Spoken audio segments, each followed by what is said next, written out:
د اوبو ژرنده د انسانانو یوه له مهمو په لاس جوړو شویو وسایلو څخه ګڼل کیږي. پخوا به ډېر زیات د غنمو د اوړه کولو لپاره ترې کار اخیستل کېده. افغانستان هم یو له هغه هیوادونو څخه دی چې لا هم پکې له دې ژرندې کار اخیستل کیږي. CMG دا ځل د ژرندو اړوند په دې مستند کې د ژرندې او تاریخي مخینې د راسپړلو هڅه کړې ده. کونړ د افغانستان یو له هغه ولایتونو څخه دی چې د مډرنو وسایلو په راتګ سره لا هم خلک په دې ولایت کې د اوبو له ژرندو څخه کار اخلي. موږ د دې ولایت وټپور ولسوالۍ یوې ژرندې ته ورغلي یو. د ژرندګړي په وینا یې یاده ژرنده له پلار او نیکونو څخه په میراث ورپاتې ده او له جوړېدو تر اوسه یې له 100 کاله څخه هم ډیر وخت کیږي.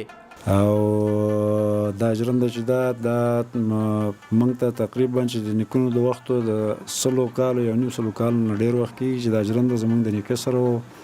بیا د نیکه نه ترونه مو پلرونه مو بیا هغې نه وروسته اوس زموږ دور دی پې دا ژرنده راسره ده او چلوي غنم او جوار پې وړه کوو. متصل چې اوس مهال د پلار او نیکه په لاسونو له دې جوړې شوې ژرندې څخه خپله کار اخلي. وایي چې که څه هم کارونه یې د تیرو کلونو په پرتله کم شوي خو بیا هم ډیری خلک ورباندې غنم اوړه کوي. دا خو زما تقریبا 540 کاله عمر دی. زما په عمر کې چې دی تقریبا چې لږ وخت کېږي چې ماشینونه رادغه شوي قریبا 15 یا مثال زیات 10 کاله. د هغې نه مخکې دا ماشینونه نه وو او دې ژرندې له ودانۍ راتلې دا ژرنده به دومره ډکه وه چې بلکل ځای به نه و، بیرون به خلکو ورته شپې کولې. پخوا ځکه ماشینونه نه وو نو خلکو به د وټپور مثال له بل ځای نه ودانۍ راتللې دلته به خلکو شپې کولې. پخوا خو دغه نه وو، ماشینونه نه وو نو نوبت به په دې ژرنده باندې نه و چې خلکو پرې اوړه کړي وو. نو اوس چې دی ماشینونه راغلي سهولتونه زیات شوي دي خو بیا هم خلک کوشش کوي چې په ژرنده باندې اوړه وکړي.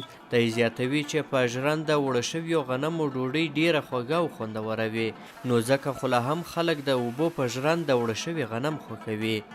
د ماشینونو اوړه په دې خلک نه خوښوي چې دا جوار چې کله په دې باندې اوړه شي نو هغه سوځي. یو رقم هغې سرعت تیز دی، دا اوړه سوځي نو هغه جواری ته صحیح نه پخېږي. او بل دا ده چې غنم اوړه که په دې باندې وشي نو دا یو ذایقه لري، خوږوالی لري. که په ماشین یې وکړي هغسې ذایقه بیا دا نه لري لکه څنګه چې په ژرنده باندې وکړي. د ژرندې اړوند په پښتو ادب کې هم ډیره یادونه شوې او ډیری ټپې او متلونه ورپسې جوړ شوي دي لکه د بیلتانه په ژرنده دل شوم اوس غمازان مې له غلبې له چڼوینه او وی خوار یم خو ژرندې نه څټم او دغه راز ژرنده که د پلار ده هم په وار ده. د ژرندګړی وایي چې تر څو دوی وي دا ژرنده به روانوي او هیڅکله نه غواړي چې د پلار او نیکه څخه پر میراث ورپاته شوی دغه کار پرېږدي.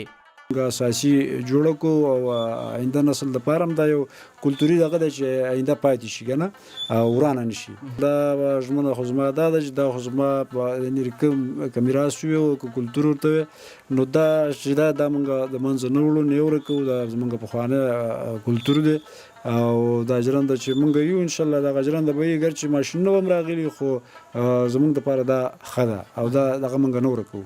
افغانستان ته د ماډرنو وسایلو په راتګ سره لا هم د دې هیواد په یو شمېر سیمو کې له پخوانیو وسایلو څخه کار اخیستل کیږي. احسان الله کریمي، CMG، د کونړ ولایت د وټپور ولسوالۍ.